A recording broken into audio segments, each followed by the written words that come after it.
My name is Fiona Turner, and I'm 26 years old. My grandfather's funeral was supposed to be about honoring his life, but instead, it became the most humiliating moment I had ever experienced. I sat there in silence as my entire family divided up his empire like vultures circling a feast, while I was handed something that felt like a joke: an envelope. If you've ever felt invisible in your own family, take a moment to like and subscribe to the channel. I'd also love to know where you're listening from and how old you are. Connecting with you truly means a lot to me. A quick note: this is a fictional story, with some elements enhanced by artificial intelligence. It's created purely for entertainment, but more importantly, to share a meaningful message about human value. Now, let me tell you in detail what really happened. The reading of my grandfather Edward Turner's will took place in his lawyer's office, an old, polished room filled with dark oak panels and the smell of expensive leather. My mother, Caroline, sat stiffly in a tailored black suit, gently dabbing her dry eyes as if performing grief for an audience. My father, Richard, kept glancing at his gold watch, clearly impatient, already calculating what his inheritance might look like. My older brother, Ethan, leaned back casually in his chair, legs stretched out, as if he already owned everything in the room. My cousin Lily whispered excitedly to her fiancé, her voice barely contained as she tried to guess what she was about to receive. Then, Mr. Whitmore, my grandfather's longtime attorney, cleared his throat and began reading, "To my son, Richard Turner. I leave the Turner Logistics Company and all its assets." My father's face lit up instantly. That company alone was worth tens of millions. To my daughter-in-law, Caroline Turner. I leave the family estate in Sonoma County, including all furnishings and artwork. For the first time that day, my mother smiled genuinely. To my grandson, Ethan Turner. I leave my collection of classic cars and the penthouse apartment in Chicago. Ethan clenched his fist in quiet victory. To my granddaughter, Lily Harper. I leave my private yacht, Aurora, and the beach house in Cape Cod. Lily gasped, grabbing her fiancé's hand. Then, everything went quiet. Mr. Whitmore paused, and slowly, he looked directly at me. My heart started pounding. This was it. Grandpa and I had always been close. He taught me how to think strategically, how to read people, how to see opportunities others missed. We spent hours talking about business, about life, about places like Monaco and Monte Carlo. Surely, he had left me something meaningful. To my granddaughter, Fiona Turner, Mr. Whitmore continued, I leave. This envelope, that was it. Just an envelope. For a second, the room was completely silent. Then laughter broke out, soft at first, then louder. My mother chuckled and reached over, patting my knee like I was a child. "Oh, sweetheart, I'm sure it's something sentimental," she said with a thin smile. Maybe a letter, but I could see it in their eyes. They thought it was ridiculous. Pathetic. The granddaughter who had spent every summer helping my grandfather, listening to his stories, learning from him, had received nothing while everyone else walked away with millions. "Well," my mother added, barely hiding her amusement, "I suppose not everyone was equally important to him." The words hit harder than I expected. 26 years of trying to be enough, of helping, of showing up. And in their eyes, I was still nothing. Ethan leaned closer, smirking. "Maybe it's fake money," he whispered. "Would fit your luck." I tightened my grip on the envelope. Inside, I could feel something more than just paper. Not thick enough to be cash, but definitely not just a letter. From across the room, Lily chimed in sweetly. Don't look so disappointed. Fiona, I'm sure Grandpa left you something appropriate. Her tone said everything. I stood up abruptly, my chair scraping loudly against the floor. Excuse me, I said quietly. I need some air. The laughter followed me as I walked out, down the hallway, into the elevator. And when the doors finally closed, it was just me, and my reflection staring back at me for the first time. My hand started to shake. Slowly. I opened the envelope. Inside was a first-class plane ticket to Monaco, dated for next week, and a single sentence, written in my grandfather's unmistakable handwriting. The sentence at the bottom of the note read in my grandfather's familiar handwriting, soft but firm, like he was speaking directly to me. Trust activated on your 26th birthday. Sweetheart. Time to claim what has always been yours? My breath caught in my throat, but it was not just the message that made my heart race. There was something else inside the envelope. A sleek business card slipped out along with a folded bank statement. The card was elegant, embossed with gold lettering, Sébastien Laurent, private secretary. On the back, in my grandfather Edward Turner's handwriting, were a few simple words. He manages your trust. My fingers trembled as I unfolded the bank document. It was issued by a private Swiss bank, addressed to Fiona Turner Trust. The number at the bottom made my vision blur. $347 million. I blinked, then counted the zeros again. And again. My hands were shaking so badly I had to press the paper against the elevator wall just to steady it. This had to be wrong. A mistake. A printing error. Some kind of cruel joke. But everything looked real. The letterhead, the account details, even the signature. And my grandfather's handwriting was unmistakable. That night, back in my small apartment, I sat on the edge of my bed and dialed the international number printed on the statement. After being transferred multiple times and answering more security questions than I thought possible, a calm voice finally came through. Yes, Miss Turner. Your trust was established when you were 16 years old and has been professionally managed ever since. I felt my chest tighten. I never signed anything. That is correct. As a minor, your consent was not required. Your grandfather established the trust on your behalf. It has been actively invested in various international business ventures for the past decade. Business ventures. The words echoed in my mind. Suddenly, memories flooded back. All those afternoons playing chess with him. The way he would casually ask me questions about hotels, customer service, market strategies. I thought he was just talking. He had been teaching me. What kind of businesses are we talking about? I asked quietly. I am not authorized to disclose that information over the phone, Miss Turner. However, Mr. Laurent will provide full details upon your arrival in Monaco. Monaco. After the call ended, I just sat there in silence, staring at the paper in my hands. My phone buzzed constantly beside me. The family group chat was exploding with excitement. Ethan was sharing pictures of luxury cars he planned to buy. Lily was already looking at beachfront properties online. Not a single message asked about me. Not one.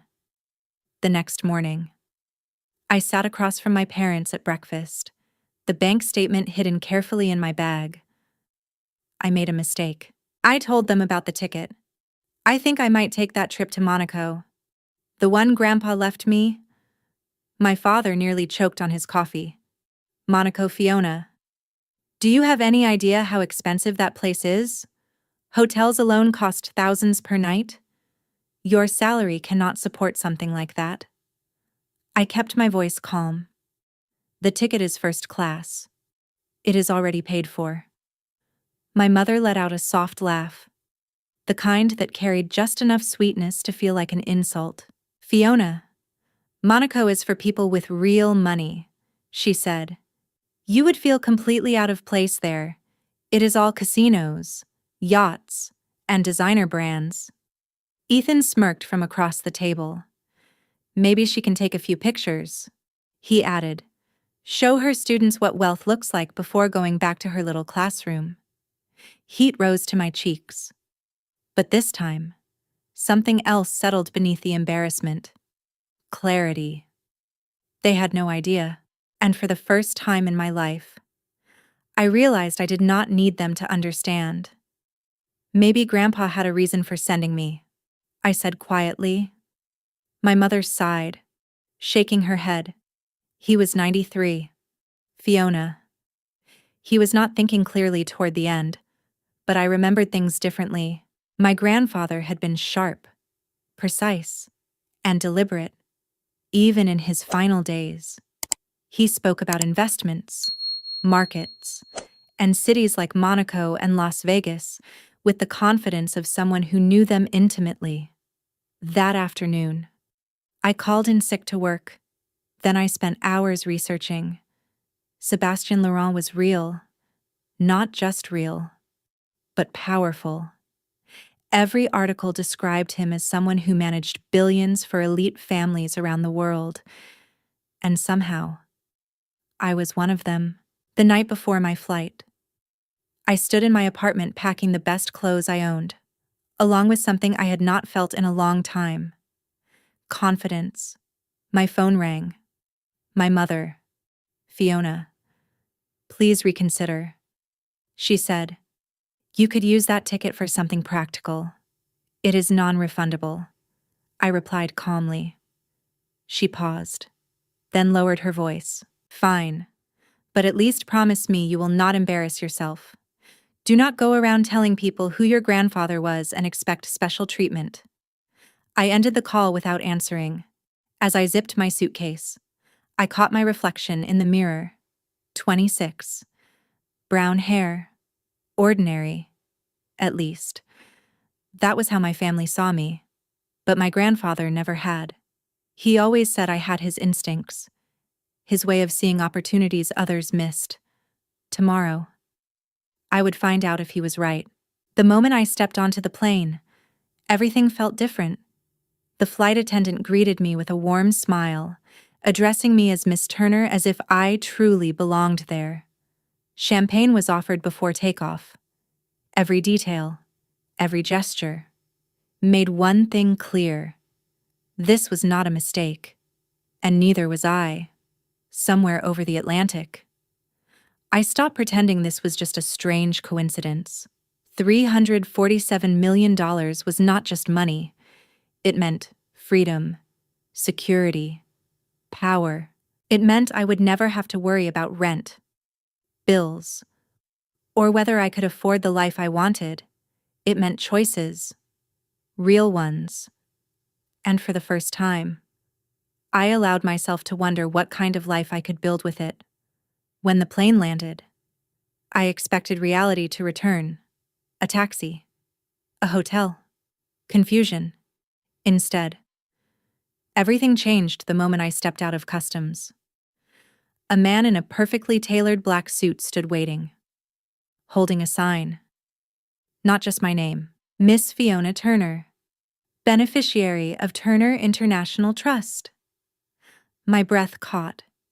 He greeted me with a polite nod, took my luggage, and led me outside to a sleek black Mercedes that looked untouched by time.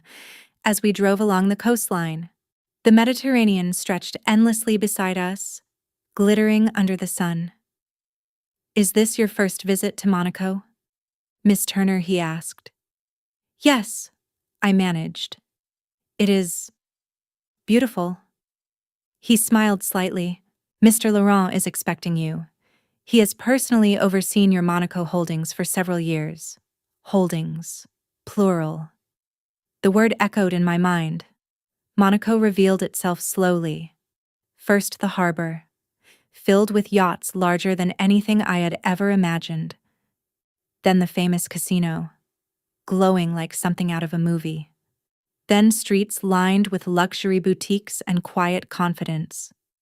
We climbed higher until the car turned through a private gate, away from the crowds, into a secluded courtyard. I followed the driver through corridors that felt more like a museum than an office. Every detail spoke of history, wealth, and influence. We stopped at a large door. He knocked once, then opened it. "Miss Turner," he announced. "Your appointment." I stepped inside. The office was breathtaking. Floor-to-ceiling windows overlooked the sea, the horizon stretching endlessly beyond. Behind a large desk sat a man I recognized instantly. Sébastien Laurent. He stood as I entered, tall, composed, dressed in a navy suit that fit him perfectly. There was a quiet confidence about him, the kind that did not need to be proven. "Miss Turner," he said, extending his hand. "Thank you for coming." I shook it, suddenly aware of everything about myself. My clothes, my posture, my uncertainty. "I have a lot of questions," I admitted. He smiled, calm and reassuring. "And I have many answers." He gestured for me to sit. "Your grandfather, Edward Turner, was not only a client," he said. "He was one of the most strategic minds I have ever worked with." My heart tightened. "He began preparing your future when you were still very young. The trust was established when you were 16, with detailed instructions regarding your development." "Development," I repeated. "Yes. Not only academic, practical." Suddenly, everything made sense. All those conversations, the questions about business decisions, the way he challenged me to think differently. Sebastian looked at me carefully. "He was not simply talking to you, Fiona." He paused, letting the truth settle. "He was training you." Sebastian reached for a thick folder on his desk and opened it with calm precision. "Your trust," he began, "currently holds controlling interests in several major assets." He turned the first page toward me. "The Riviera Crown Resort and Casino here in Monaco generates approximately $40 million annually. The Silvercrest Resort in Las Vegas produces over $140 million per year. In addition, you hold commercial real estate portfolios in London, Tokyo, and Sydney." I stared at the pages, unable to fully process what I was hearing. These were not small investments. These were empires. "Your grandfather also ensured that all tax obligations were handled through a highly efficient trust structure," Sebastian continued. "For the past 10 years, you have received a controlled annual distribution of $60,000. My mind raced. "That money," he added, "was deposited into your personal accounts. You believed it was your salary and savings." Everything suddenly made sense. Why I had never struggled financially, even on a teacher's income. Why unexpected expenses never truly felt overwhelming. Why my grandfather had always seemed so certain about my future. He had already built it. He wanted you to live a normal life first," Sebastian said, "to understand work, responsibility, discipline." I swallowed slowly. "How much?" I asked, my voice barely steady. "Am I actually worth?" Sebastian glanced at another document. "As of this morning, the total net value of your trust is approximately $1.2 billion. The room seemed to tilt. I gripped the armrests of my chair, forcing myself to stay grounded. "A billionaire," he said simply. "You have been one for some time." The rest of the afternoon passed in a blur. Documents filled the desk in front of me. Legal agreements, property deeds, financial reports. Teams of advisors had been managing everything for years. All in my name, all without my knowledge. Every page confirmed the same truth. This life had always been mine. "Your grandfather was very deliberate," Sebastian explained as I turned another page. He wanted you to experience life without the influence of wealth first. I looked up at him. Why keep it a secret? His expression softened slightly. Because he understood your family. The answer landed harder than anything else that day.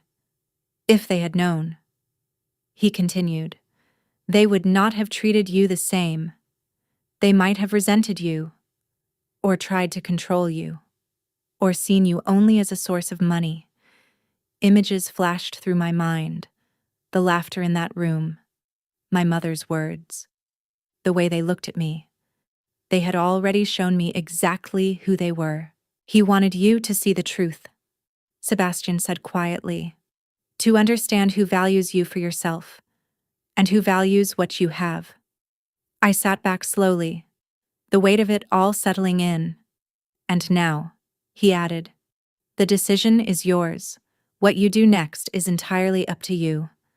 That evening, he arranged a tour of one of the properties.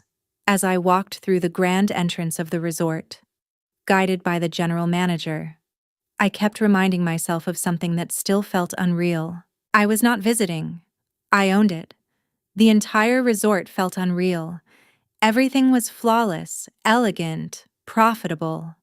We stood on the terrace of the presidential suite, the Mediterranean stretching endlessly below us. This property has maintained 94% occupancy for the past 3 years. The general manager, Alain Moreau, explained with quiet pride. Your trust has been an exceptional owner. Very hands-off, but always supportive of improvements that enhance guest experience. I listened carefully, but my mind was somewhere else. My grandfather made these decisions, I asked. Alain nodded. He attended regular meetings remotely. He had a remarkable understanding of hospitality operations. A slow realization settled in. He had not learned it alone. All those conversations we had shared, his questions about service, comfort, details that made people feel valued, he had been learning through me, through my perspective. I was part of this long before I knew it. That night, back in a luxury suite that overlooked the harbor, I finally allowed myself to breathe. Then I called home.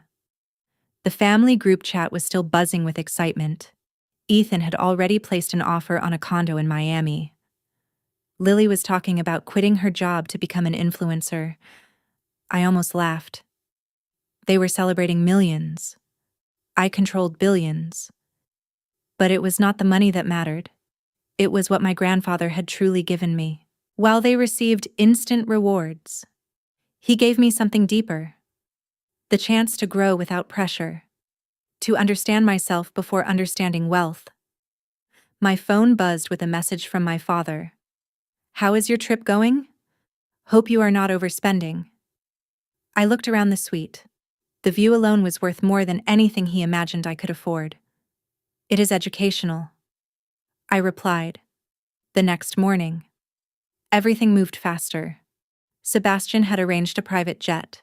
As I settled into the soft leather seat, it hit me. I owned this aircraft. As the plane lifted into the sky, I stared out at the shrinking coastline of Monaco and thought about my next move. I could go home and reveal everything, watch their expressions change, force them to see me differently. Or I could do what my grandfather had taught me. Think ahead, plan carefully, control the board. By the time we crossed the ocean, my decision was clear. I was not going to react. I was going to play. When we landed in Las Vegas, a limousine was already waiting. The Golden Crest Resort rose in the distance, towering over the strip like a symbol of power. And somehow, it belonged to me. The woman who greeted me at the airport carried herself with quiet confidence. Miss Turner, she said as we settled into the back of the limousine. I am Emily Carter, the property manager. I understand you would like a full tour of the resort. She had no idea who I really was. How long have you been managing this place? I asked.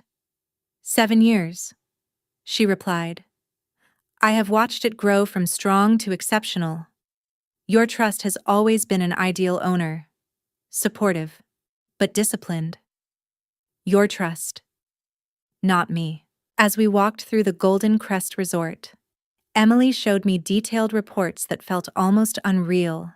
The casino generated the majority of revenue, while the hotel, restaurants, and entertainment divisions contributed the rest. Every system was efficient. Every number pointed upward. Everything worked. When we reached the penthouse suite, she continued, there has been discussion about expansion. She said, Dubai, Singapore, possibly more. I nodded, trying to stay calm. My financial team seems confident. I said, my financial team.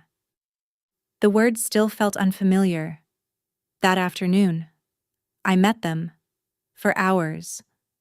I spoke to people who had been managing my life behind the scenes for years. My accountant, who handled my taxes while maintaining the illusion that I was just a teacher. My investment manager, who had quietly grown my wealth into something unimaginable.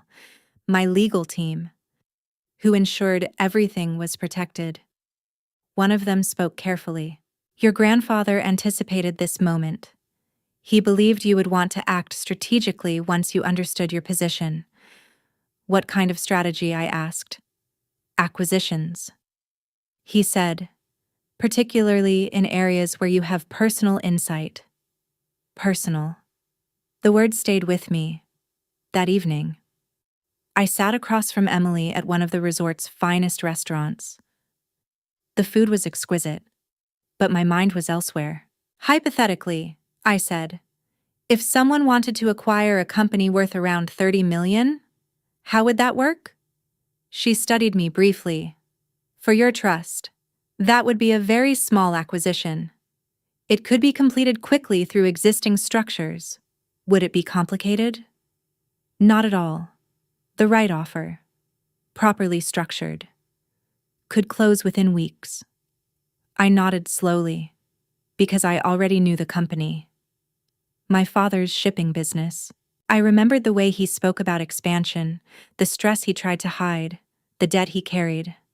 And suddenly, everything aligned. That night, I called Sebastian. You want to acquire your father's company? He asked. I want to protect it, I said, and control it. There was a pause. This is your first major decision, he said carefully. Are you certain you want it to involve your family? They will not know it is me, I replied. To them, it will be foreign investors, and you are comfortable with that. I thought about the will reading, the laughter, the way they saw me. Yes. The next morning, I was back on a plane. This time, I had a plan when I returned home. Nothing had changed on the surface, my small apartment, my quiet life, but everything underneath was different. That evening, I prepared for dinner at my parents' house. My mother had asked me to bring my laptop. She said I could help organize their inheritance documents. If only she knew what I had been organizing. My mother had asked me to bring my laptop so I could help organize their finances. If only she knew what I had actually been doing all day.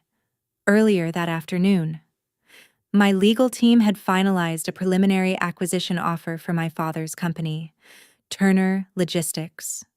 The deeper I looked into the numbers, the clearer the truth became. The company was not as stable as he claimed. Yes, it was profitable, but it was drowning in debt from recent expansion.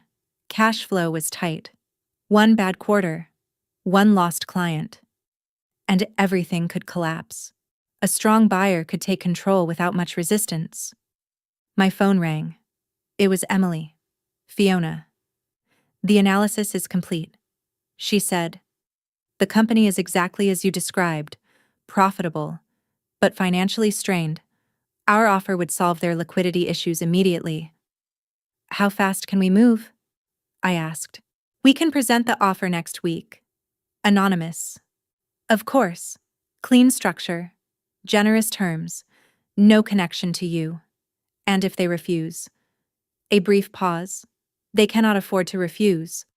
After the call ended, I stood by my window, staring toward the neighborhood where I grew up. For a moment, guilt crept in, but it was quickly replaced by memory. Every time they dismissed me, every time they assumed I was incapable, every time I was treated like I did not belong. That evening, I walked into my parents' house like nothing had changed. Everyone was already there. Ethan sat on the couch, scrolling through luxury car listings. Lily excitedly showed my mother renovation ideas on her phone. My father was reading financial news, likely planning how to invest his inheritance. Fiona, Lily called out, smiling. There's our world traveler. How was Monaco educational? I said calmly, taking my usual seat. Ethan barely looked up. I still can't believe you actually went, he said. That place is for people with serious money. Must have been awkward. You adjust, I replied. My father raised his glass. To Edward Turner, he said. He took care of this family. Everyone lifted their glasses. Everyone except me. I sat quietly, watching them celebrate wealth that was insignificant compared to what I controlled. Fiona, my mother said, your glass. I'm fine, I answered.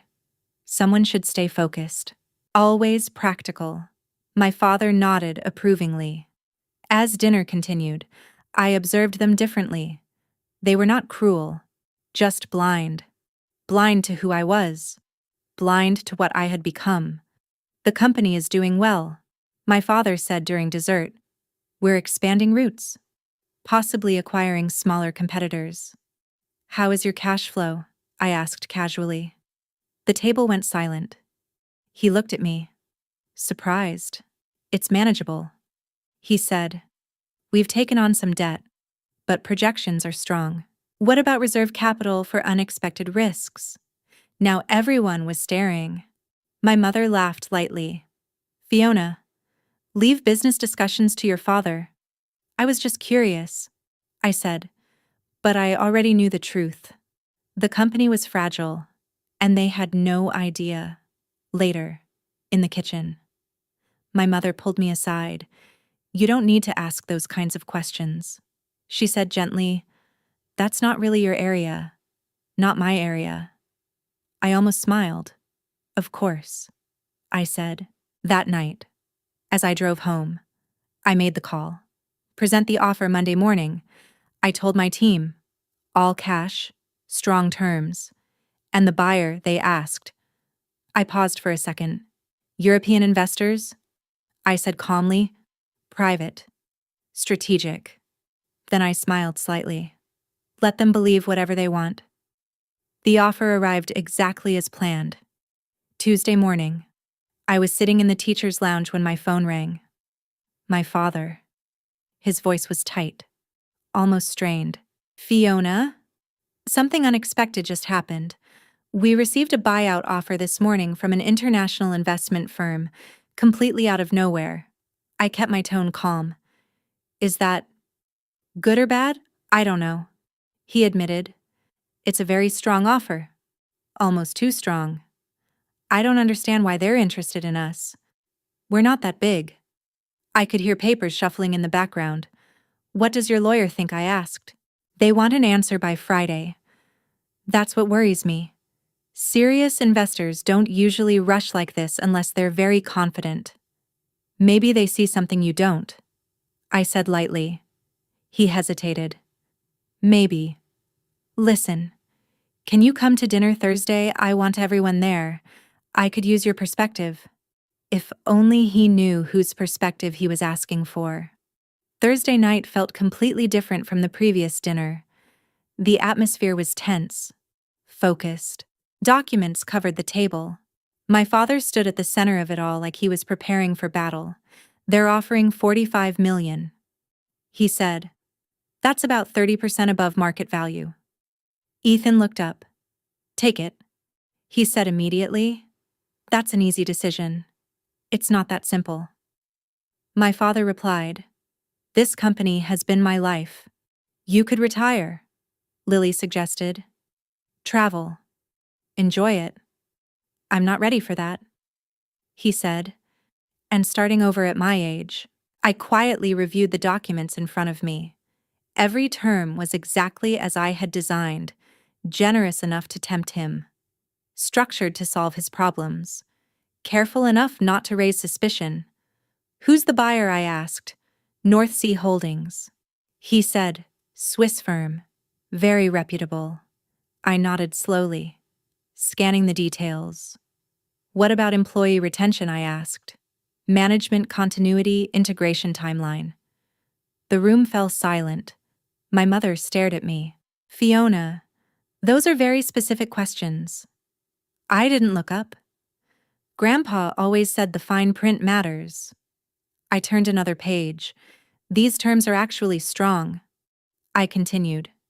They guarantee job security for at least 3 years and maintain current leadership. Ethan frowned. How do you even know that? I shrugged. I read. Business is not that complicated when you think about it logically. My father was watching me differently now. You're asking better questions than my lawyer, he said slowly. Maybe I was. The conversation stretched on for over an hour. I could see the conflict in his eyes. Pride, fear, relief. In the end, reality won. I think I have to accept, he said quietly. It's too good to ignore. And I'm tired.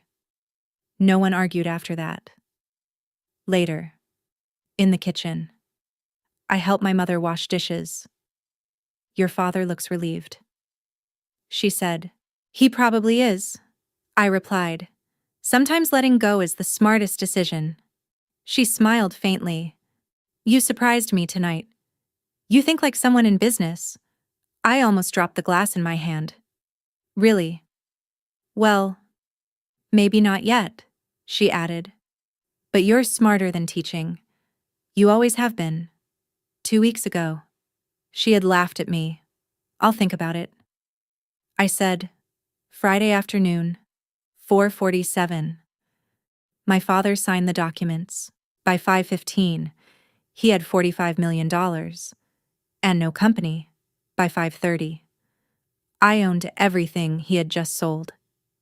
I sat alone in my apartment when my phone rang. Emily. It's done, she said. Turner Logistics is now a subsidiary of North Sea Holdings, which meant it belonged to me. What are your plans for the company? Emily asked over the phone. Nothing changes, I replied calmly.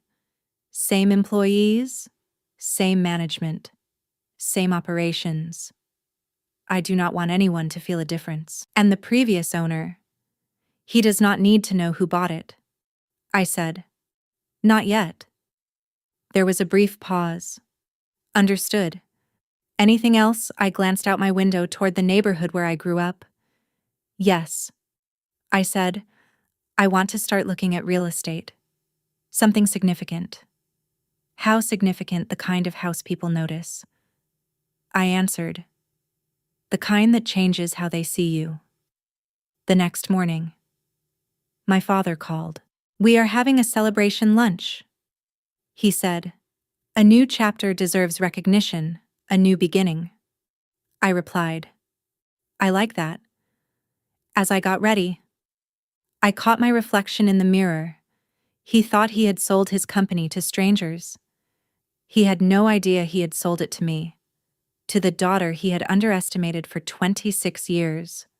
And I was just getting started. The lunch was held at the country club he had been a member of for years. Everything was polished, perfect. Champagne flowed easily. To smart decisions, my father said, raising his glass. And to Edward Turner, he always believed this business would evolve. Maybe this was the right move. To Grandpa, I added softly, for teaching us how to recognize opportunities. Everyone drank. But I noticed something in my father's expression, a flicker of doubt. He always told me to think bigger, he said slowly. Expand beyond local markets. Maybe these investors see what I could not. Ethan leaned forward immediately. You should buy a yacht, he said. Something impressive. Or reinvest. I suggested casually. Real estate markets are strong right now. Good properties tend to appreciate over time. Lily laughed. Listen to Fiona giving financial advice. I smiled slightly. I might know a little. The conversation moved on, but my attention drifted. My phone had been buzzing all morning. Updates from London, Singapore, new acquisitions moving forward. My net worth had already climbed higher. And here they were, celebrating $45 million after lunch. I drove past the company office, Turner Logistics, my company. I parked across the street and watched people move in and out of the building. They had no idea. None of them did. My phone rang. Sebastian. How do you feel? He asked. About your first acquisition. I thought about it. Stronger than I expected. I admitted. Not guilty. Just clear. No regrets about keeping it secret, no. I said. If they knew. They would not respect the decision. They would question me. Not the deal. And your next move? I looked at the building one more time. Then I made my decision. I am done hiding. I said, I want to buy a house. He chuckled softly. Something modest. The most impressive property in the city. I replied, something that makes people stop and ask questions. That afternoon, I contacted Victoria Hale, one of the top luxury real estate agents in Portland. The moment I mentioned my budget, her entire tone changed. From polite to very interested. Victoria studied me carefully as we stood beside her car. Miss Turner, may I ask what you do? She said. International business, I replied. Real estate and hospitality investments. Her expression shifted slightly. And you are planning to stay in Portland? I might, I said. I have family here. We spent the afternoon touring properties that felt unreal, $10 million estates with private theaters, $12 million mansions with guest houses larger than most homes, even a $15 million property with its own lake. Then we arrived at the final house. This is our signature listing, Victoria said. The Westbridge Estate. $18 million. The moment I stepped out of the car, I knew. It was perfect. Set on acres of land overlooking the city, the house felt powerful, quiet, untouchable. As we walked through it, I noticed something else. From the upper floor, I could see my parents' neighborhood in the distance. Perfect. I will take it, I said. Victoria froze. I am sorry. You mean you want to make an offer? No, I said calmly. I want to buy it. She hesitated. You might want to review financing. Compare. Cash. I said. Full price. Close in 2 weeks. She stared at me, trying to process what I had just said. That is an $18 million property? I am aware. I pulled out my phone and called my advisor. Transfer the funds, I said. Today, as I spoke. I could feel Victoria reassessing everything she thought she knew about me. When I ended the call, she asked quietly, What exactly do you do? I met her eyes. I own things. I said, hotels, casinos, logistics companies. That evening, I sat in my parents' kitchen like nothing had changed. How was your day? My mother asked. Productive. I said. I looked at some properties. Thinking of moving, she smiled. Something like that. My father glanced up from his tablet. The company that bought mine is expanding. He said, they are acquiring businesses across the coast. This was not random. I kept my voice steady. Maybe they see long-term value. He nodded slowly. Still, I wonder if I sold too early. You made a good decision, I said. My phone buzzed in my hand. Wire received. Congratulations. I slipped it back into my pocket. Tomorrow, everything would begin to change. And this time, I would not be invisible anymore. The moving trucks arrived early, large, polished, efficient. The kind of service reserved for executives and people who never had to worry about cost. As the first pieces of furniture were carried inside, I took out my phone and called my mother. I'm moving today, I said. Oh, that's nice. Fiona, she replied warmly. Did you finally find a bigger apartment? Something like that? I said. You should come see it. Of course. Once your father finishes his call, we'll drive over. What's the address? I gave her the address of the Westbridge estate. Then I hung up and waited. The house looked even more impressive now. Custom furniture from Milan, artwork I had selected in London, sculptures placed carefully along the driveway. I stood outside, directing placement, feeling completely in control. Then my phone rang again. My father. Fiona, he said, his voice tight. Did you give your mother the correct address? Yes, I replied calmly. Why? Because she is standing in front of the Westbridge estate, the $18 million mansion that just sold. I glanced at my reflection in the glass doors. I'm not in front of it, I said. I'm inside. Silence. That's not funny. I'm not joking. Another pause. We're coming up the driveway. I watched from the entrance as their car slowly approached, stopping behind one of the moving trucks. They sat there for a moment, just staring, as if the house might disappear. When they finally stepped out, they moved slowly, uncertain. I opened the door. Hi. Mom. Dad. I said. Welcome. They walked in without speaking. Their eyes moved across the marble floors. The chandelier above us. The sweeping staircase. Fiona. My father said carefully. How did you buy this house? I made an offer. I replied. For 18,019,000. I said. There was competition.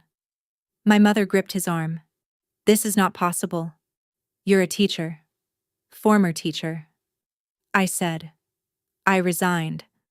I led them through the house, the kitchen, the library, the wine room. Each space larger than anything they had ever owned.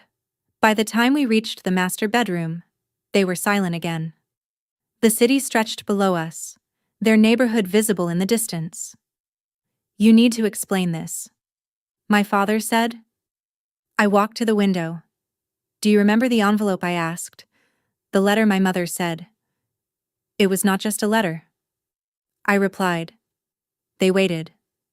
It was a plane ticket, and confirmation that my trust had been activated. They looked confused. My grandfather created it when I was 16. I continued.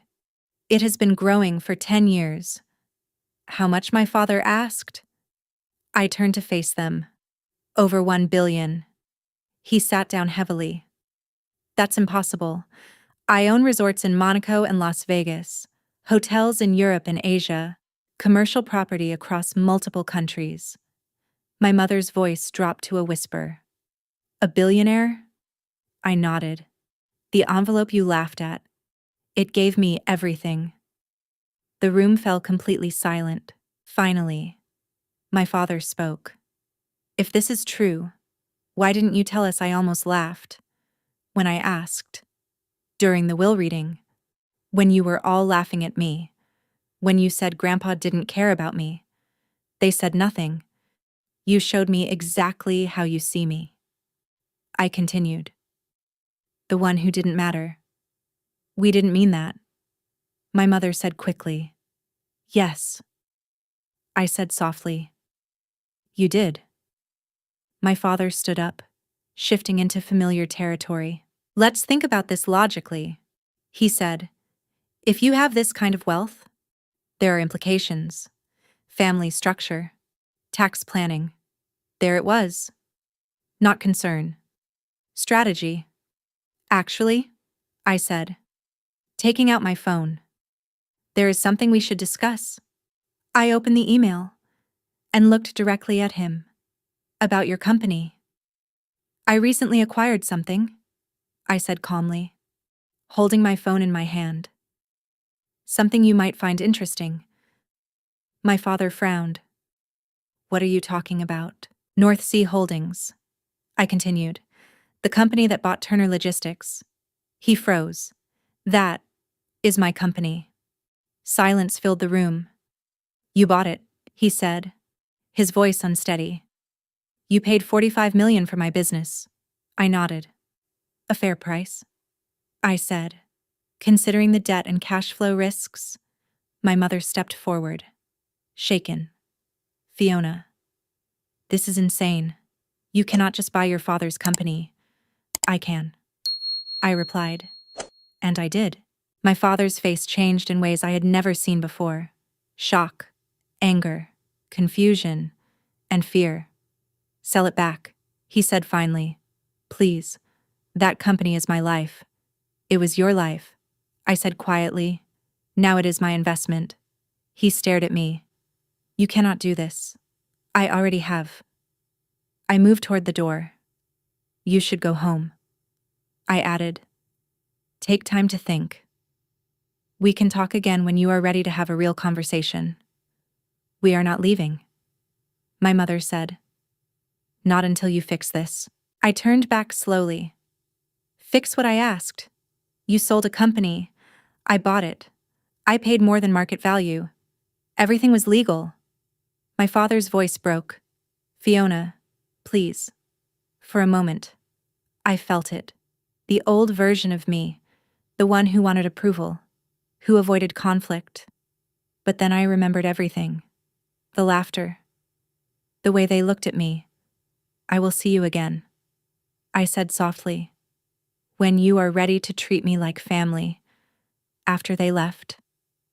The house felt impossibly quiet. I stood alone, looking out over the city. My phone kept buzzing. Messages, updates, opportunities. But for the first time in my life, I felt completely alone. And strangely, at peace. 3 days later, Ethan called. What is going on? He demanded. Is any of it true? Ethan's voice was sharp, almost desperate. I was sitting on my terrace, holding a cup of coffee, looking out over the city below. The view still took my breath away every morning. Which part? I asked calmly. All of it, he snapped. Are you really a billionaire? I'm not hiding anymore, I said. There was silence on the other end. This doesn't make sense, he muttered. How is this even possible? Grandpa trusted me more than you realized. I replied. You saw an envelope. I received everything behind it. Another long pause. We need to talk, he said. All of us. Tonight. I let out a quiet breath. We already had that meeting, I said. At the will reading, remember how funny my inheritance was? That was before we knew. Exactly, I said. Before you knew I had money. His tone hardened. Fiona, we're family. Are we? I asked softly. Because for 26 years, family meant I was invisible. You can't just do this, he said. Buy Dad's company, move into that house, and expect us to just accept it. Accept what I replied. That I exist. That I'm capable. That I matter. Silence. I don't expect anything from you anymore, I added. I learned not to. His voice turned cold. Fine. If that's how you want to play this, I'll call a lawyer. Maybe this whole thing isn't even legal. I laughed quietly. I have a legal team that handles international assets. I said, do you really want to spend years fighting something you can't win? You wouldn't try me. He hung up. Within the next hour, the calls came. Lily, my mother, my father, all saying the same things. Shock, anger, questions. Then finally, requests. They wanted to talk. I ignored them. Instead, I spent the afternoon reviewing new properties with Victoria. If I was going to stay here, I would build something here too. That evening, as I stood in my wine room choosing a bottle, my security system chimed. I checked the camera. All of them were outside my gate. My parents, Ethan, Lily. I pressed the intercom. Yes, Fiona. It's us. My mother said, we need to talk. Did you schedule a meeting? I asked. Don't be ridiculous, she said. We're your family. The same family that laughed at me, dismissed me, threatened me. Today, I replied. There was silence. Then my father spoke. Please, let us in. For a moment. I hesitated. The old version of me wanted to fix everything, but that version no longer controlled me. I'll make you a deal, I said. You come in. But on my terms. They waited. You listen. You don't interrupt. You don't make demands. And you acknowledge that everything I own is legitimate. Silence again. Then finally. Okay, my father said. I opened the gate. They drove in slowly, their eyes fixed on the house. Inside. They tried not to stare at the marble floors, the chandelier, the scale of everything. I led them into the living room. The city lights glowed through the glass walls.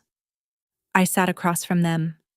They looked smaller somehow. So, I said, what do you want to discuss? My father cleared his throat. Fiona, we owe you an apology. I tilted my head slightly. For what? For not understanding what your grandfather did for you. My father said. I shook my head slowly. That is not what you need to apologize for. They looked confused. What do you mean? My mother asked. You are apologizing for being wrong about my inheritance. I said. You are not apologizing for how you treated me. She leaned forward, her voice soft. Fiona, we never treated you badly. We love you. I met her eyes. Do you? I asked quietly. Because that is not what I felt that day. Silence. Love does not look like laughter. I continued. It does not look like dismissing me while you planned how to spend millions. It does not sound like saying Grandpa did not care about me. Lily shifted uncomfortably. We were shocked. She said, we did not handle it well. You handled it exactly the way you always have. I replied. You assumed I mattered less. Ethan finally spoke. Fine. We were wrong. But this, he gestured around the room. Buying Dad's company. That is not normal. Normal? I repeated. I stood and walked toward the window. Normal would have been asking me before selling it. I said, including me in conversations about Grandpa's legacy, treating me like I belonged. My father's voice was tight. So this is revenge. I turned back to him. No, I said calmly. This is business. I gestured toward the city below. I bought a company. I paid more than market value. I moved into a home I can afford. I am living my life on my terms. My mother's voice softened. What do you want from us? I took a breath. I want you to understand something, I said. The version of me you ignored does not exist anymore. I held her gaze. The woman standing in front of you does not need your approval. My father stepped forward. I need that company back. He said, it is my life's work. Then you should not have sold it. I replied, I did not know you wanted it. You never asked. The room fell silent again. Finally, I spoke. There is one thing you can do. They looked up, hopeful. I want a public acknowledgement, I said. From all of you. Public Lily repeated. Yes, I said. The same places you shared your inheritance, social media, public statements. I want you to admit you were wrong. Ethan shook his head. That is humiliating. I nodded. Exactly. My father hesitated. And if we do this, will you sell the company back to me? I gave a small smile. I will consider it. It was not a promise, but it was enough. A week later, the statements began appearing. My father's was published in a business column, admitting he had underestimated me. My mother posted publicly, apologizing for what she had said. Ethan and Lily followed, their messages shorter, but clear. People noticed. Questions started spreading. Who was Fiona Turner? Where did she come from? My phone filled with calls, invitations, requests. I declined them all. I was not interested in attention. I was interested in control. And for the first time in my life, I had it. I did not change much at the company. My father remained in his position. Same office, same responsibilities, same daily operations. The only difference was something he could not see. He now reported to a structure that ultimately reported to me. Neither of us ever said it out loud. But we both understood the shift. 6 months later, I agreed to attend a family dinner. This time, everything felt different, quieter, more careful, more real. We sat around the same table, but no one interrupted me. No one dismissed me. During dessert, my father looked at me. I need to tell you something about the company, he said. I set my glass down. What about it? It is better than it has ever been, he admitted. Access to capital, stronger partnerships, no constant pressure from debt. I can finally focus on running it instead of surviving. I nodded slightly. The employees seem happier. They are, he said. Better security, better benefits, growth opportunities. He paused. I should have made this decision years ago. I just did not want to admit I was overwhelmed. My mother watched us closely. Fiona, she said softly. Did you do this to hurt him or to help him? I thought for a moment. Both, I said honestly. I wanted him to understand what it feels like to lose control, but I also could not watch the company collapse. She nodded slowly. And now it is just business, I said. Good business. Ethan, who had been unusually quiet, finally spoke. I need to ask you something, he said, and I want the truth. I met his eyes. Are you happy? I considered the question carefully. I am content, I said. For the first time in my life, I am exactly where I want to be. Lily leaned forward. And us? Where do we fit? That depends on you, I replied. I am not the same person who needed your approval. I paused. But I am open to something real. If you are. My father spoke again. More quietly this time. I do not have the right to ask this, he said. But, could you teach me, the way your grandfather taught you? Strategy, thinking ahead. For a moment, I saw something I had never seen before. Humility.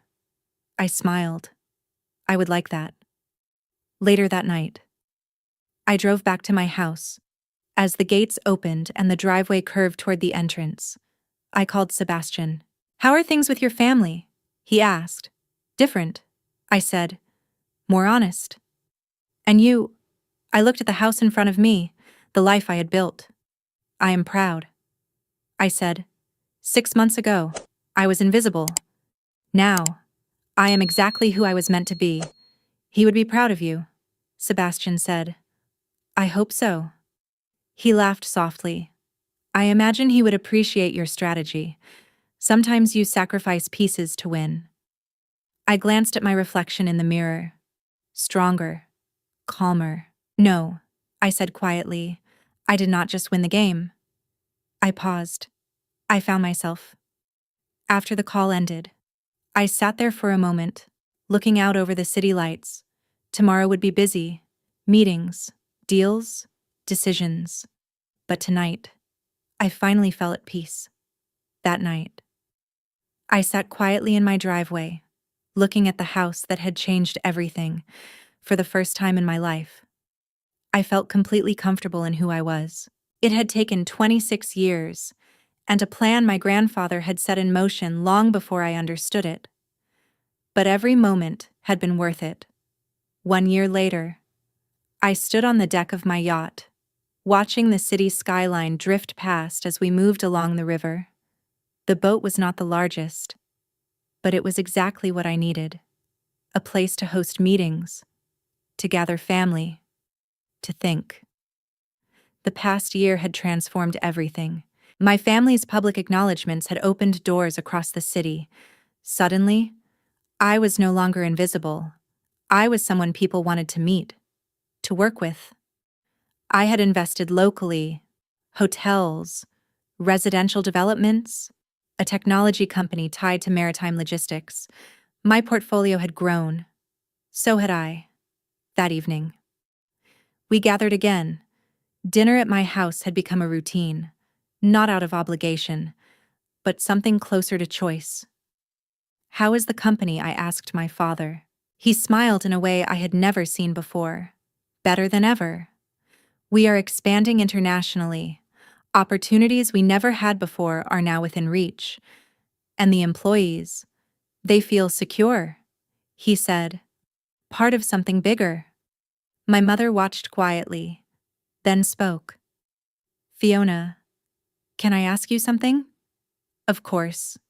Do you forgive us? I thought about it carefully. I understand you.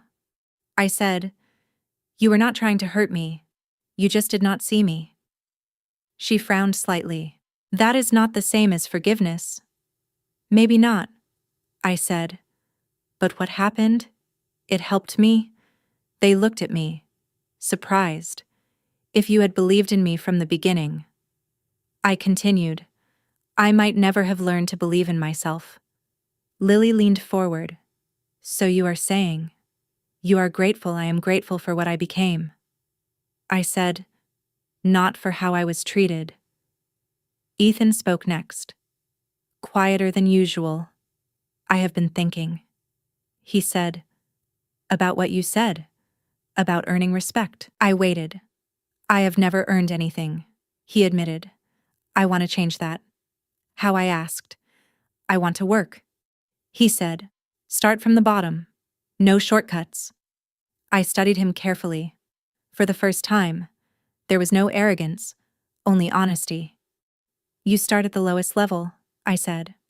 No special treatment. That is exactly what I want. After dinner, my father and I stepped outside. The city stretched below us, endless and alive. I am proud of you, he said quietly. I nodded, and for once, that was enough. Fiona, my father said quietly, his voice steadier than I expected. There is something I need you to know.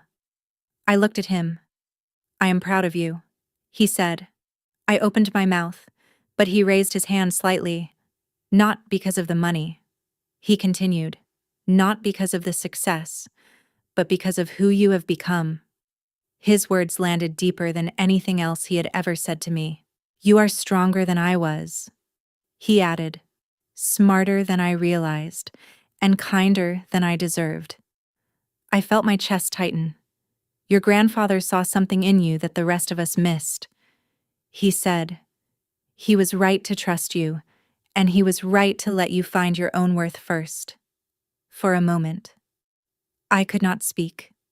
Thank you, I whispered. He shook his head. No, he said softly. Thank you for giving us a chance to know you. the real you.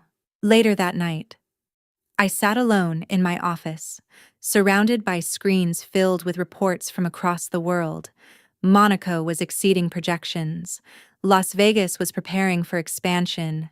Singapore was planning a second tower. London was exploring new developments. My phone lit up with a message from my foundation director. The Edward Turner Foundation had just approved a $100 million grant for education programs in underserved communities. I leaned back in my chair, letting that settle in. Tomorrow, I would stand in front of teachers and students, people who understood what it felt like to be overlooked. I opened my laptop and began drafting the announcement. At the end, I added a simple line: "The greatest gifts do not always look like gifts at first." As I typed, I could almost hear my grandfather's voice. He had always believed in quiet potential, in people who were underestimated. He had been right. For 26 years, I had been overlooked, but that experience taught me something no amount of money ever could. Your value is not defined by how others see you. It is defined by how you see yourself. Everything else is just noise. I stood and walked to the window.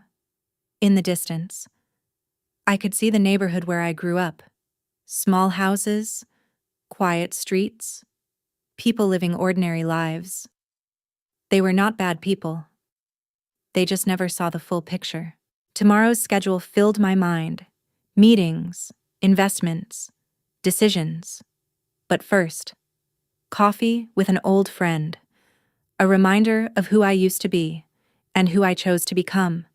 1 year ago, I thought I had received nothing, just an envelope. Tonight, I understood the truth. I had received everything that mattered. If you would make the same choice as I did, choosing self-worth over approval and standing strong in your own value, then leave a like on this video. And what about your story? I would truly love to hear it. Share it below, because your voice matters more than you think. For a long time, I thought being overlooked meant I wasn't enough. I believed silence from others was proof that I didn't matter. But this journey showed me something powerful sometimes.